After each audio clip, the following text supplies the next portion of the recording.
Bonjour Jean-Michel, merci de nous accueillir dans ton studio. Bonjour Bénédicte. Tu es un artiste qu'on ne présente plus, musicien de renommée internationale, chercheur dans le domaine du son depuis toujours.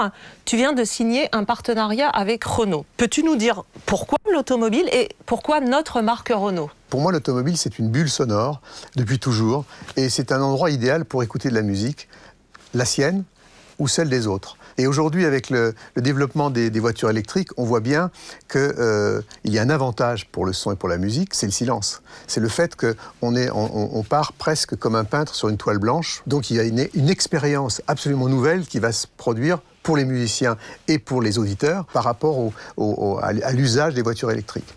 En ce qui concerne Renault, pour moi, Renault a toujours été une marque pop. Et aujourd'hui, j'ai senti la volonté pour Renault de revenir à ses racines, mais transposée au XXIe siècle, c'est-à-dire avec le fait de pouvoir à la fois être pertinent sur le plan populaire, c'est-à-dire de s'adresser à un large public, mais sans réduire ses ambitions. D'une certaine manière, je dirais que c'est l'idée du less is more. Et je pense qu'aujourd'hui, le fait d'une économie de moyens ne veut pas dire justement de se priver et de ne pas être ambitieux sur le plan du résultat. Au contraire, la technologie nous permet justement, avec moins de moyens, de pouvoir être plus ambitieux sur le plan du résultat. Le partenariat a été signé avec Renault pour au moins 3 ans. Concrètement, quel va être ton apport ? L'idée, au fond, c'est de trouver l'ADN sonore de Renault.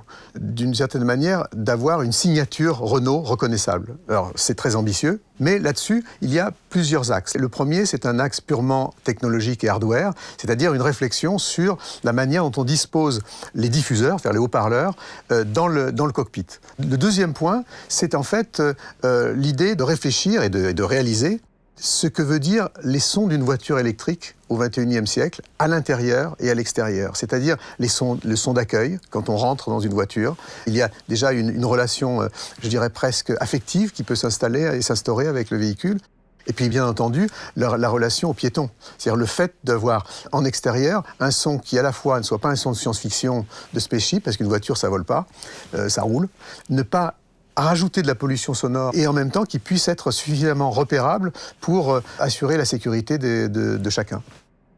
Donc on le voit, un partenariat sur de l'audio, sur du design sonore et en matière d'innovation, qu'est-il prévu ? Quand on s'est rencontré avec Renault, on avait une idée commune, qui est ce projet que tu as baptisé Sonic Road. L'idée, finalement, de pouvoir connecter le monde extérieur à ce qu'on entend. C'est-à-dire le fait que quand on se promène et quand on roule dans un milieu urbain ou qu'on traverse une forêt ou qu'on traverse un village, finalement que ce qu'on entend soit connecté avec la musique qu'on va entendre. D'ailleurs, tu aimes à dire « les oreilles ouvrent les yeux ». C'est une jolie expression.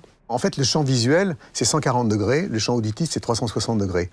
Donc effectivement, dans les voitures électriques, avec le silence, finalement, qui est ce qu'on recherche tous comme musiciens, mais comme tout simplement un citoyen de la route, c'est justement le fait de pouvoir mettre tous nos sens au service du moment.